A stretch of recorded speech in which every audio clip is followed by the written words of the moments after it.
युद्ध समाप्ति के पश्चात मृतक लोगों के लिए अंत्येष्टि संस्कार किए जा रहे थे। तब माता कुंती ने अपने पुत्रों से निवेदन किया कि वे कर्ण के लिए भी सारे मृतक संस्कारों को करें। जब उन्होंने यह कहकर इसका विरोध किया कि कर्ण एक सूत पुत्र है, तब कुंती ने कर्ण के जन्म का रहस्य खोला। तब सभी पांडव भाइयों को भ्रातृहत्या के पाप के कारण झटका लगता है।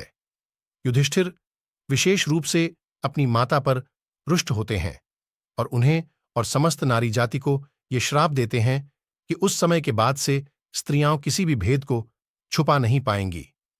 युधिष्ठिर और दुर्योधन दोनों कर्ण का अंतिम संस्कार करना चाहते थे। युधिष्ठिर का दावा यह था कि चूंकि वे कर्ण के कनिष्ठ भ्राता हैं, इसलिए यह अधिकार उनका है। दुर्योधन का दावा यह था कि युधिष्ठिर और अन्य पांडवों ने कर्ण के साथ कभी भी भ्रातृवत व्यवहार नहीं किया, इसलिए अब इस समय इस अधिकार को जताने का कोई औचित्य नहीं है।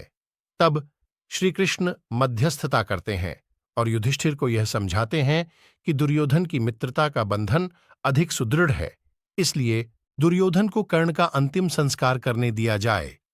जब 18 दिन का युद्ध समाप्त हो जाता है तो श्री कृष्ण अर्जुन को उसके रथ से नीचे उतर जाने के लिए कहते हैं। जब अर्जुन उतर जाता है तो वे उसे कुछ दूरी पर ले जाते हैं।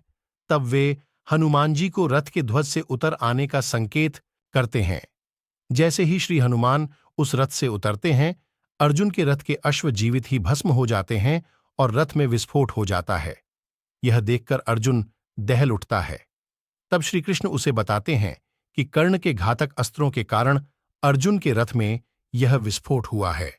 यह अब तक इसलिए सुरक्षित था क्योंकि उस पर स्वयं उनकी कृपा थी और श्री हनुमान की शक्ति थी, जो रथ अब तक इन विनाशकारी अस्त्रों के प्रभावों को सहन किए हुए था।